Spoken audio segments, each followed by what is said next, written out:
Beredar selebaran tentang reuni Akbar 212 yang akan digelar di Monas pada tanggal 2 Desember 2025.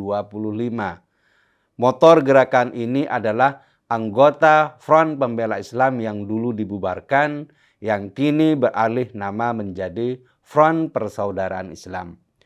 Seolah nama baru, tapi strategi lama tetap dipertahankan. Seperti anak yang ganti baju tapi tetap main kotoran yang sama. Dalam poster undangan terlihat wajah-wajah yang sudah akrab di publik. Ada Rizik Syihab, Munarman, Buya Yahya, bahkan Abdus Somad. Sebuah jajaran yang tampak seperti reuni superstar versi mereka sendiri. Kalau reuni sekolah, biasanya penuh nostalgia buku rapor. Reuni ini penuh nostalgia politik dan narsisme. Secara umum, reuni adalah pertemuan kembali sekelompok orang yang pernah memiliki hubungan tertentu. Biasanya karena sekolah, kerja, atau organisasi untuk mengenang masa lalu, mempererat hubungan, dan berbagi kabar. Tapi reuni Akbar 212 jelas berbeda. Di sini, nostalgia bukan soal masa lalu yang manis, tapi soal eksistensi dan panggung kekuasaan. Reuni ini tampaknya ingin mengenang gerakan 212, manuver politik yang dilakukan untuk menekan Basuki Cahayapurnama alias Ahok dan memenangkan Anies Baswedan pada Pilkada Jakarta pada tahun 2017. Gerakan itu berujung pada pemidanaan Ahok. Rizik dan jamaahnya memainkan lagi kartu reuni 212 karena nggak punya panggung yang menggelegar lagi seperti dulu. Padahal reuni 212 udah kempes dan mahal. Lagi pula dengan menggunakan reuni 212, Rizik CS sejatinya mengkapitalisasi Ahok untuk kembali bisa memainkan panggung politik identitas. Padahal publik sudah berubah, Ahok pun sudah move on kemana-mana. Saat ini, pamor Rizik sudah meredup setelah dia kabur ke Arab Saudi karena kasus hukum. Orang-orang menganggap Rizik pengecut dan mulai mengabaikannya. Terbukti, Rizik telah kembali berceramah dengan nada berapi-api dan berangasan seperti dulu, tapi ternyata tidak ngefek. Mereka menjadikan reuni ini sebagai panggung politik, agama, dan show of power dengan dosis narsisme yang lumayan kental. Rizik dan kawan-kawan memang mengalami kemunduran dalam ruang publik kita. Dia diabaikan. Dalam upaya FPI Reborn melalui reuni ini tak bisa lebih dari usaha untuk menegaskan kami masih ada, jangan lupa kami. Kalau ditilik dari formatnya, reuni ini jauh berbeda dari reuni sekolah atau kampus pada umumnya. Tidak ada seragam alma mater, tidak ada buku rapor, atau guru favorit yang diingat. Pesertanya juga bukan lulusan institusi pendidikan formal, melainkan sekelompok orang yang dulunya bagian dari FPI. Nostalgia di sini bukan soal masa lalu, tapi soal eksistensi dan jaringan. Tujuan resmi panitia terdengar sangat mulia, memperkuat ukhuwah Islamiyah, Wataniyah, dan Insaniyah. Lalu menyelamatkan NKRI dari penjahat dan membebaskan Palestina dari penjajah. Tapi sejak kapan FPI dikenal karena tindakan mulia?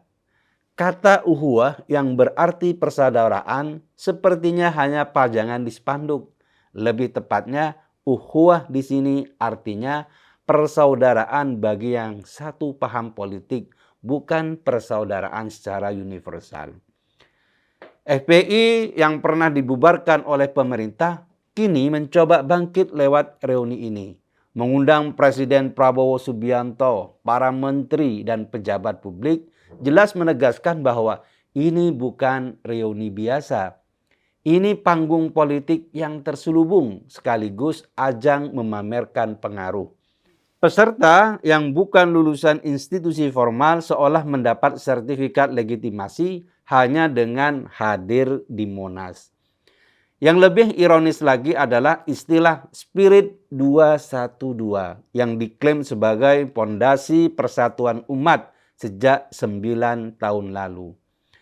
Reuni ini dikatakan memperkuat solidaritas, tapi nyatanya juga menegaskan bahwa kelompok tertentu masih punya pengaruh, walau struktur formal FPI sudah tiada. Dalam konteks ini, Spirit 212 lebih mirip brand daripada gerakan moral. Kalau menengok sejarah, aksi 212 pada 2 Desember 2016 lalu yang memadati Monas dan ruas Jalan Sudirman Tamrin karena ada agenda politik, yaitu menuntut pengusutan kasus penistaan agama oleh Ahok. Aksi ini meski dikemas sebagai perjuangan moral, jelas memiliki tujuan politik mempengaruhi Pilkada DKI yang akhirnya dimenangkan oleh Anies Baswedan. Retorika panitia menekankan kebersamaan dengan pemerintah dan ulama. Dalam pengumuman resmi, mereka berharap reuni menjadi wadah kebersamaan antara umarok dan umat dalam suasana religius dan kebangsaan. Kalimat yang mulia, tapi jangan gampang tertipu. Jika tujuannya memperkuat posisi politik, wacana religius hanyalah bungkus belaka. Narasi keagamaan dipakai untuk menegaskan show of power. Tema reuni tahun ini adalah revolusi akhlak untuk selamatkan NKRI dari penjahat dan merdekakan Palestina dari penjajah. Terdengar heroik dan ambisius. Tapi pertanyaannya, apakah kelompok yang dulu dibubarkan karena pelanggaran hukum bisa begitu saja menempatkan diri sebagai pengusung moral dan akhlak bangsa? Ada jarak yang sangat lebar antara klaim moral dan sejarah mereka. Rizik Syihab sendiri pernah tersandung kasus pornografi dan kelanjutannya tidak terlalu jelas. Mungkin dipeti eskan karena kasihan. Akhlak pemimpin gerakan ini mestinya diperbaiki lebih dulu sebelum mengurusi akhlak orang banyak. Jadi kalau ada yang berharap revolusi akhlak dimulai dari Monas, sepertinya revolusi itu harus dimulai dari diri sendiri. Unsur publikasi juga tidak bisa diabaikan. Undangan terbuka untuk presiden, menteri, dan pejabat publik bukan sekedar formalitas, tapi sinyal politis agar reuni ini terlihat sah, berpengaruh, dan memberi kesempatan memproyeksikan jaringan mereka ke ranah nasional. Sekali lagi, ini bukan reuni biasa, tapi panggung strategi, pamer kuasa, dan branding ideologis. Lebih ironis lagi, format kegiatan pun meniru ritual keagamaan sebagai legitimasi. Salat berjamaah, zikir, doa bersama, dan tausiah dari para ulama. Semua itu dibungkus sedemikian rupa agar memberi kesan religius. Tapi di balik itu sebenarnya tujuan utamanya adalah show of power. Bagi sebagian peserta yang penting bukan ibadah atau ukhuwah, tapi selfie, pamer kehadiran, dan mencatat momen di media sosial sebagai bukti eksistensi. Kesimpulannya, reuni Akbar 212 bukan soal kenangan indah atau solidaritas sosial, tapi tentang sekelompok orang yang ingin pamer menunjukkan kekuatan di Monas. Mereka ingin menegaskan bahwa meski mereka bukan lulusan universitas atau sekolah tinggi, mereka tetap bisa tampil besar di panggung nasional. Dengan bumbu agama dan retorika patriotik sebagai hiasan yang meyakinkan, ini reuni bukan nostalgia, tapi panggung politik, branding, dan upaya membuktikan bahwa mereka masih relevan. Padahal sejatinya saat ini mereka telah benar-benar diabaikan. Rizik dan FPI tentu saja punya hak untuk menyampaikan pendapat, tapi Sebaiknya tidak membungkusnya dengan cangkang palsu yang mengatasnamakan moralitas dan religiusitas. Karena Reuni 212 lahir dari manuver politik yang menjadikan agama sebagai ancaman bagi para pemilih. Kelakuan yang rendah dan keji tidak layak untuk diteladani.